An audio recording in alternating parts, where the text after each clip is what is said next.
Karma to Christ ministries आपका स्वागत करती है। आइए हम परमेश्वर के वचन पर चर्चा करें। आज का वार्तालाप का शीर्षक कोई भी कदम न छोड़े। आज के बाइबल छंद है मरकुस अध्याय 4 श्लोक 26 से 29। फिर उसने कहा, परमेश्वर का राज्य ऐसा है जैसे कोई मनुष्य भूमि पर बीज छींटे और रात को सोए और दिन को जागे, और वह बीज ऐसे उगे और बढ़े कि वह न जाने। पृथ्वी आप से आप फल लाती है, पहले अंकुर, तब बालें, और तब बालों में तैयार दाना। परंतु जब दाना पक जाता है तब वो तुरंत हंसिया लगाता है, क्योंकि कटनी आ पहुंची है।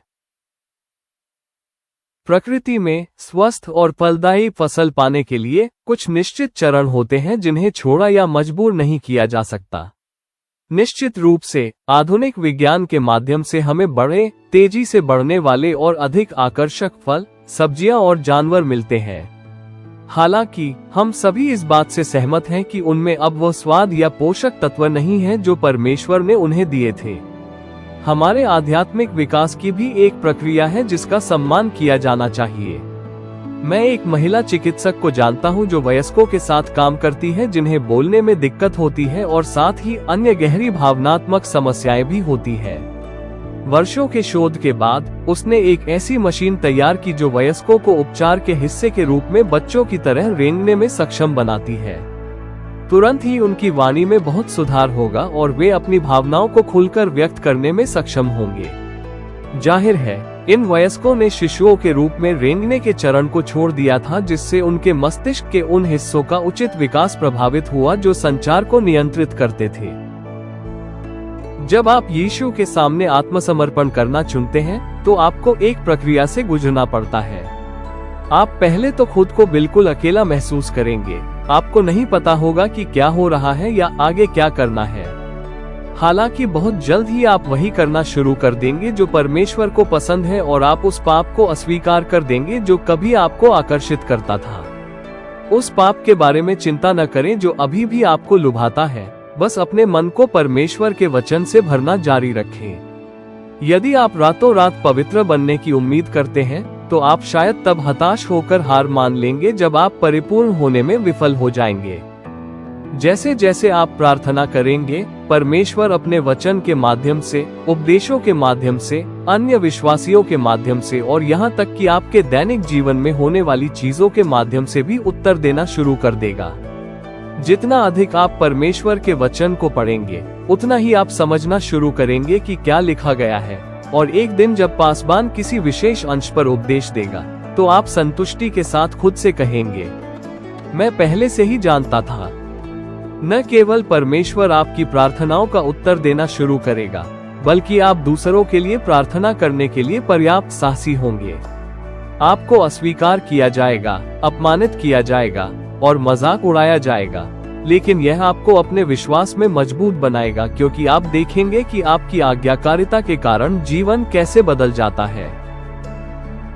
ये प्रक्रिया हम में से हर एक के लिए गति और तीव्रता में अलग अलग हो सकती है, लेकिन यह ऐसी चीज है जिसे छोड़ा या मजबूर नहीं किया जा सकता। इसमें अस्वीकृति का सामना करना, आपके लिए ईश्वर के प्रेम के बारे में असुरक्षा, संदेह कि आपने सही चुनाव किया है या नहीं, और खुशी जो आपको ईश्वर की उपस्थिति में नाचने पर मजबूर करती है, शामिल हो सकती है। इसमें आंसू भी शामिल हो सकते हैं जो आपको पश्चाताप की ओर ले जाएंगे। धैर्य जो केवल क्लेश का सामना करने से आता है, उन लोगों से विश्वासघात जिनकी आपने मदद की है, संकेत और चमत्कार जो आपके अंदर रहने वाली पवित्र आत्मा की पुष्टि करेंगे, और सबसे बढ़कर एक ऐसा समय जब कुछ भी नहीं होता है, जबकि आप ईश्वर द्वारा अपने वादों को पूरा करने की प्रतीक्षा करते रहते हैं। प्रकृति की तरह ही हम कृत्रिम रूप से इसे बहुत तेजी से पकने के लिए मजबूर करके फसल को नुकसान पहुंचा सकते हैं। संघर्ष के इस क्षण का आनंद लें, क्योंकि आपकी जड़ें मजबूत हो रही हैं और जल्द ही एक जीवन देने वाला फूल खिलेगा। आइए प्रार्थना करें। स्वर्गीय पिता, आप ही हैं जो उद्धार के साथ विनम्र लोगों को सुशोभित करते हैं। विनम्र लोगों के लिए प्रभु आप अपना मार्ग सिखाते हैं, वो जो पापियों को मार्ग सिखाता है। धन्यवाद पिता कि आपकी इच्छा के तहत सभी चीजों के लिए एक समय है। आपका धन्यवाद कि हम शिशुओं के रूप में शुरू करते हैं और आप हमें पोषण पाने के लिए बिल्कुल वही देते हैं जिसकी हमें आवश्यकता होती है। हमें ये समझने का धैर्य न रखने के लिए क्षमा करें कि आप हमारे साथ हमारी क्षमता के अनुसार काम कर रहे हैं।